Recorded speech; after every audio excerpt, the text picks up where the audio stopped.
Most Wanted TV, you know what I'm saying? We here with Mr. Mike, a.k.a. King Walls, you know what I'm saying? A.k.a. King of the Universe and Lord of the Universe. What's good, Mr. Mike? Hey, hey. Man, what's going on, man? You everywhere, man. Things are looking good right now. This part of your documentary, and like I said, we got a lot of footage, man, that we're going to give to the people, but there's a few things, specific things I want to touch on, you know what I'm saying, concerning, first question, what I want to ask you. I know you got your CEO business hat on, you know what I'm saying. What exactly do you feel has changed as far as old school to what we deem now is new school, you know what I'm saying? You know how it was when we first came out. What's the difference between then and now as far as not just the rap game, but just all around? Well, I start with the music. Shit, obviously, times change, so it's not a knock on the new school because I'm from the old school. Okay. I'm still living and things like that, so times change, generations change, so, in that case, you just got to adjust with the times and get in where you fit in, but as far as being a product of the old school and where I come from, things are slightly different.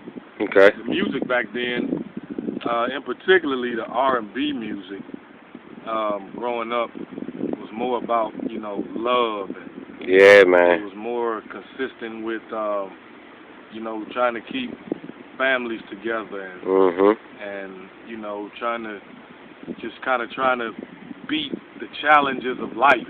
Right. As opposed to nowadays, it's more of it's more of a skittish hook. Yeah. and basically just kind of talking about sex or freaking or something like that, which I don't have a problem with because there's times when I need to hear them kind of songs, but we still don't get that essence. And that substance of good R&B soul music, and that's the reason why to this day we still have to go back and play Marvin Gaye, yeah, man, Isley Brothers and the Commodores and Isaac Hayes and Barry White and Frankie Beverly and Mays and all of these people, because their music is still relevant to this day because people are constantly going through what they were talking about. Just as far as life in general, just let's just say even on some hood shit. Back in the days, boys that was doing their thing as far as, making their money on the streets or having to, hustle or whatever, do their thing, it was real secretive. Yeah. It was more of a privacy call type thing, like you seen the results of the privacy and you knew, okay, this guy got to be doing something.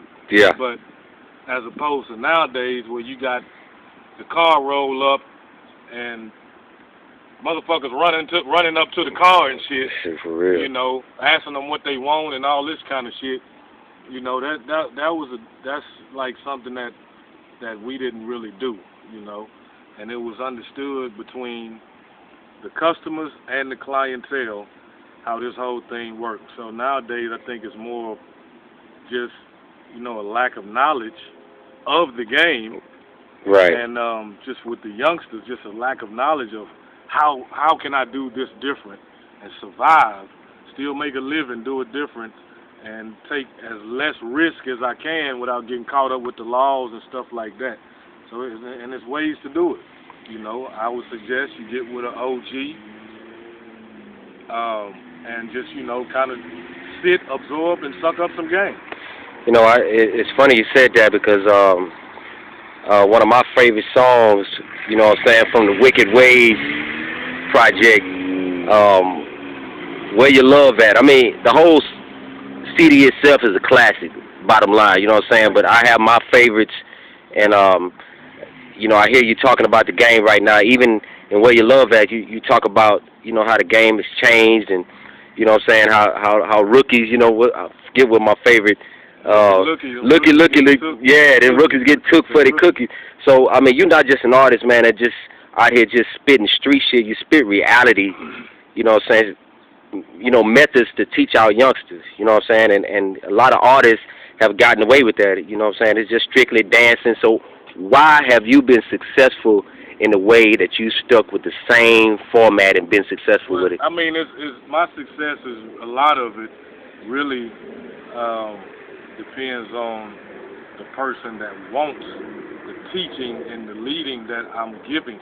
Okay. You know, most of them don't want it, and that's probably why you don't hear me on the radio 24/7. Yeah. You don't cut on your TV and see me on the videos 24/7 and things like that, because what I have to give in the essence of what I'm bringing to the world right now, the majority of the world, they are either intimidated of it, afraid of it, or they just don't want to have nothing to do with the truth, period. Because once you become aware of the truth, then you're obligated to withstand that truth. So Now, when you say they, who's they that don't want it? Because there's a lot of people out here that love what you're doing, exactly, and has always loved what you're doing. exactly, and I number one appreciate it.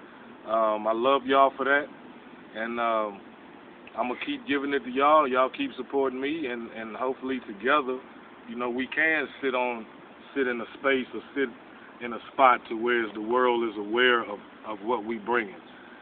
But when I say they, that's just people or other entities or other things that I spiritually and mentally battle against. Okay. That just don't want me on top bringing that message, or just don't want to hear it, period, because whatever they're on and whatever they're bringing, they don't want that to be overcame. Okay. Something that they're not doing, and so Wow. it's kind of deep.